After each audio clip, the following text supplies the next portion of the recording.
here from Jet Tech. I'm just going to do a quick guide here at the boat ramp on how to launch your ski for your first time and retrieve it back onto the trailer. It can be quite daunting for a lot of people, and to be honest, 95% of ski accidents actually happen at the boat ramp. So this is going to be a little few tips and tricks for you. As soon as you pull up to the boat ramp, just make sure you park out of everyone's way. You don't want to be parking in the middle of the ramp and then trying to set your ski up.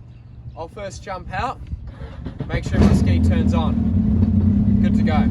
Your ski's fine to run out of the water for a short period of time, like 5-10 seconds, it's fine. You're not going to do any damage. You got your drain bungs underneath the back. We've nearly all forgot to put them in at some point. So make sure you put these in, because that can be a little bit embarrassing. And then you've got your transom tie down strap. So with that, make sure you pull that off. If you get down to the bottom of the ramp and you try and take your ski off and you can't figure out why, it's probably because this thing's still on. So my strap's off, my skis starts, and my bungs are in. The next thing I'll do is I'll make sure I load up my ski with all the necessary gear that I want to take for the day. So towels, drink bottles, food, and etc. like that. You don't want to be reversing down, you don't want to be the guy reversing down the ramp and then loading up your ski or your boat while it's half in the water and blocking it up for everyone else. The next part, reversing your jet ski or your boat down the ramp. Probably the most daunting part that everyone has. If you're not confident or haven't reversed a trailer before, I strongly advise go to an empty car park one night and just practice for half an hour.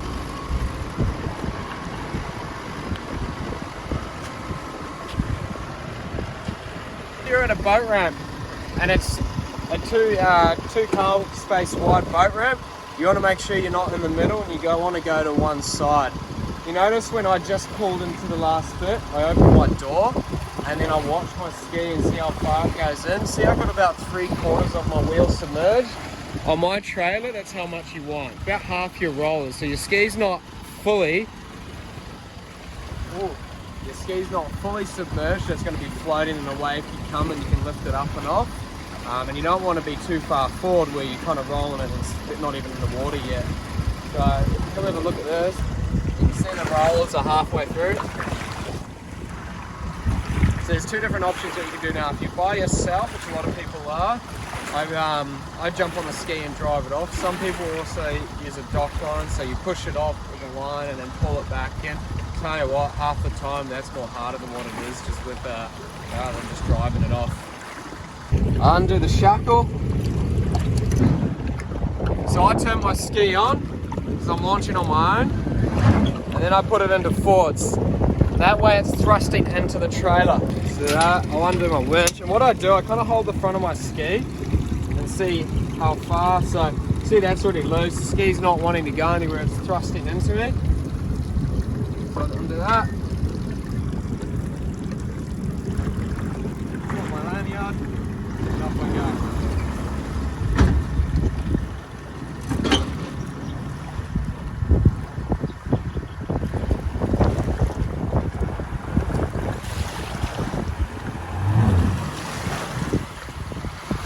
Probably didn't demonstrate there, but I knew no one was behind me. But before reversing off, just looked at anyone's behind you. And then when you're coming into the beach, also when you come off the trailer, don't go accelerating your ski really hard and fast and creating a lot of wake, because anyone else that's got the skis or boats bumped up on the beach then just rocks everything around. When I came in, I just come in slowly and I cut my engine off just before I'm touching the beach, because underneath your jet ski, it's like a vacuum cleaner. It just sucks up all debris and sand. And then I just manually pull it up, and then you can, if you're going to leave it there for maybe longer than 10 minutes or something like that, you can chuck your anchor over just so you know it's going to float away on you, or tie it to any trees or anything that could be nearby. I'll just show you now how to put it back onto your trailer as well.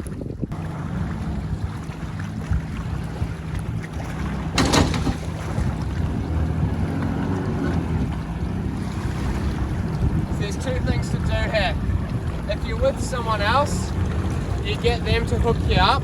If you're on your own, I personally just leave mine and drive. This might take a bit of practice, and I don't actually know if it's good to probably suggest it or not, but it's honestly, if you get it nailed down or dialed down, it's so much easier. See, I've still got my ski in forward, so it's not going anywhere right now.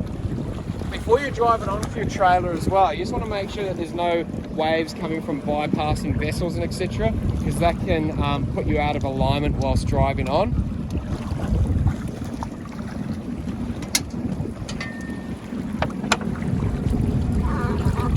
Hook it, wind it up. Always put your safety chain on whilst you're still on the ramp. And now I'll turn my ski off. And I won't unload my ski here. I'll drive up and out of everyone's way. And guys, that's pretty much it. Easy as that. Don't be too nervous. If you are nervous about launching your ski for the first time, just pull it to the side and just watch people for 5 to 10 minutes and just see what they do.